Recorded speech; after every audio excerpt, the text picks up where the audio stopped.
مسئلہ یہ ہے کہ اگر قرآن کریم شہید ہو جائے یا ناقابل انتفاع ہو جائے، بوسیدہ ہو جائے، اس کے اوراق پھٹنے لگیں، تو اس قرآن کریم کا کیا کرنا چاہیے؟ تو اس کے بارے میں شریعت کا اصل حکم یہ ہے کہ اس کو ادب و احترام کے ساتھ پاک کپڑے میں لپیٹ کر کے کسی مقام پر دفنا دینا چاہیے، چاہے کوئی میدان ہو یا قبرستان ہو، کسی بھی جگہ دفنا سکتے ہیں۔ اگر کسی میدان میں یا پلاٹ میں دفنا رہے ہیں تو وہاں پر لوگوں کو آنا جانا نہیں رہنا چاہیے، ورنہ قبرستان میں دفنا دینا چاہیے۔ اور اگر یہ ممکن نہیں ہے تو پھر کسی چلتے ہوئے پانی میں، جہاں پانی گہرا ہو، یا کسی کنویں میں وزندار چیز اس میں رکھ کر کے اس کو رسی کے ذریعے سے احترام کے ساتھ نیچے ڈال دیا جائے، تاکہ اس کی بے حرمتی نہ ہو اور وہ اوپر آ کر غلط طریقے سے غلط ہاتھوں میں نہ پڑ جائے۔ جہاں پر یہ دونوں صورتیں ممکن ہیں، کیا وہاں دفنایا بھی جا سکتا ہے یا کسی کنویں میں رکھا بھی جا سکتا ہے، تو قرآن کریم کو وہاں جلانے کی گنجائش نہیں ہوگی، بالکل جائز نہیں ہے۔ قرآن کریم کو جلانا چونکہ بے حرمتی سمجھا جاتا ہے ہمارے عرف میں، تو اس لیے جب تک یہ دو صورتیں ممکن ہیں تب تک جلانا جائز نہیں ہے۔ اب مسئلہ یہ آتا ہے کہ حضرت عثمان رضی اللہ تعالیٰ عنہ نے قرآن کریم کو کیوں جلوایا تھا اور اس کی کیا حکمت تھی؟ تو اس کے بارے میں فیض الباری کے اندر لکھا ہوا ہے کہ حضرت عثمان رضی اللہ تعالیٰ عنہ نے جو قرآن کریم کے نسخے جلوائے تھے وہ مصلحت کی وجہ سے تھا، تاکہ اختلاف اور فتنہ ختم ہو جائے۔ اور اختلاف اور فتنہ کیا تھا؟ اس کی تفصیل یہ ہے کہ قرآن کریم جب نازل ہوا ہے تو وہ بنو قریش کی زبان میں نازل ہوا ہے، فصیح زبان میں نازل ہوا تھا، صاف ستھری زبان میں نازل ہوا تھا۔ جیسے ہمارے یہاں پر شہروں کی زبان صاف ہوتی ہے، دیہات کی زبان جو ہے اس میں ملاوٹ آ جاتی ہے۔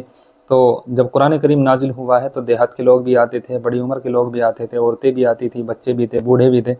سبھی تھے۔ تو وہ دیہات کے بھی رہنے والے تھے، شہر کے بھی تھے، تو وہ لوگ اپنی زبان میں ہی اس کو ادا کرتے تھے۔ اور وہاں پر قبائل کو جو اختلاف تھا، ہمارے دیار میں جیسے علاقوں کا اختلاف ہوتا ہے، زبان بدل جاتی ہے، تو وہاں قبائل میں بہت سارے حرفوں کا اختلاف تھا۔ کوئی ہا کی جگہ عین پڑھتا تھا، حتیٰ کی جگہ عطا پڑھتا تھا، اور کوئی الف کو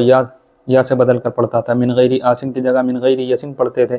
تو اس طرح کے بہت سارے لفظی اختلاف تھے، جس کی وجہ سے قرآن کریم کو فصیح زبان میں پڑھنا ممکن نہیں تھا۔ اور شروعات میں رسول اللہ صلی اللہ علیہ وسلم نے الہام ربانی کی وجہ سے لوگوں کو اجازت دے دی تاکہ لوگوں کے لیے عبادت میں آسانی ہو جائے اور قرآن کریم کو پڑھنا آسان ہو جائے۔ تو وہ لوگ اپنی دیہاتی زبان میں ہی اس کو ادا کرتے تھے، لیکن اس اجازت کو لوگوں نے یہ سمجھ لیا کہ یہ ہمیشہ کے لیے ہی ایسا رہنے والا ہے، تو اس کی وجہ سے پھر بعد میں اختلاف ہونے لگے۔ ہر آدمی اپنے زبان والے قرآن کو لے کر اصرار کرنے لگا کہ یہی صحیح ہے، اور دوسری زبان والا، دوسرے قبائل والا اصرار کرنے لگا کہ یہی قرآن جو ہے وہ صحیح ہے۔ اور پھر حضرت حذیفہ رضی اللہ تعالیٰ عنہ جب وہ آرمینیا اور آذربائیجان کی جنگ پر تھے تو وہاں پر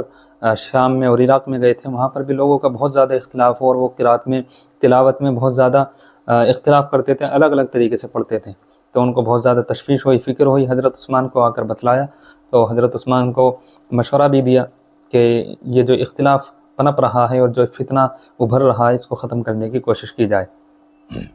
حضرت عثمان رضی اللہ تعالیٰ عنہ نے حضرت حفصہ کے پاس، جو حضرت ابو بکر صدیق رضی اللہ عنہ کے زمانے میں ایک جلد کے اندر تیار کر کے قرآن کریم رکھا گیا تھا، اور وہ فصیح زبان میں تھا، بنو قریش کی زبان میں تھا، تو اس کو منگایا اور اس کے پھر چند قلمی نسخے تیار کرے،